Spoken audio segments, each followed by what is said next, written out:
পরিশ্রম করে একটি 11 দলীয় জোটের প্রার্থীর বিজয়ের মধ্য দিয়ে আগামী 12 ফেব্রুয়ারির নির্বাচনে জামাত ইসলামী, নাগরিক পার্টি, খেলাফত মজলিস সহ গণতান্ত্রিক আন্দোলনের নেতৃত্ব দান করে 11 দলের দলীয় জোট সরকার গঠন করবে ইনশাআল্লাহ।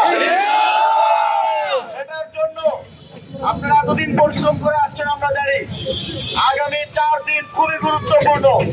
সবচেয়ে গুরুত্বপূর্ণ হচ্ছে 12 ফেব্রুয়ারি আমার দেশের জনগণ, আপনার এলাকার জনগণ আপনাদের ভোটটা দিতে পারে সেটা নিশ্চিত করা। 12 ফেব্রুয়ারি ফজরের পর থেকে কেন্দ্রের ফলাফল ঘোষণা করা পর্যন্ত আপনাদের সবাইকে কেন্দ্রে উপস্থিত থেকে নিজের ভোট দিতে হবে। আপনার আশেপাশের যারা আছে, আপনার কেন্দ্রের যারা জনগণ আছে তাদের ভোটাধিকার নিশ্চিত করতে হবে। বাংলাদেশের মানুষ 11 দলীয় জোটকে ভোট দিতে মুখিয়ে আছে। 11 দলীয় জোটের নেতা কর্মীদের দায়িত্ব যেন তারা সঠিকভাবে তাদের ভোটটা দিতে পারে। বিশেষ করে যদি তারা শুধুমাত্র তাদের ভোটাধিকার প্রয়োগ করতে সক্ষম হয়, 12 ফেব্রুয়ারি ইনশাআল্লাহ 11 দলীয় জোটের ভূমিধস বিজয় অর্জন হবে।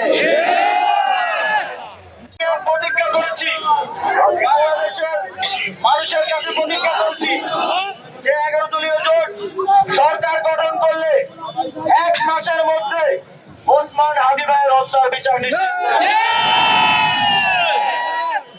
আমরা বিগত 17 বছরে আমাদের ফ্যাসিবাদ বিরোধী সংগ্রামে যত শহীদ আছেন, শাপলা চত্বর হত্যাকাণ্ড থেকে শুরু করে শহীদ আবরার ভাই ফার্ম থেকে শুরু করে 24-এর গণঅভ্যুত্থানের যারা শহীদ আছেন এবং পিলখানা হত্যাকাণ্ড থেকে শুরু করে আমাদের আপনাদের এই আসনের এই পিরোজপুরের সবার প্রিয়, সবার শ্রদ্ধেয় আল্লামা দেলোয়ার হোসেন সাইদির হত্যার বিচার নিশ্চিত করা হবে।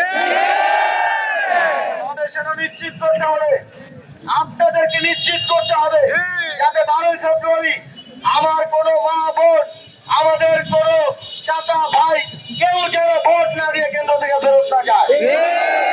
যদি এতটুকু আপনারা নিশ্চিত করার প্রতিজ্ঞা দেন, তাহলে আমরাও আমাদের সকল প্রতিজ্ঞা বাস্তবায়ন করবো।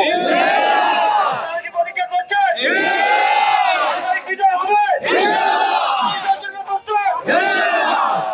ইনশাআল্লাহ। আবার বিজয়ের মিছিলে দেখা হবে।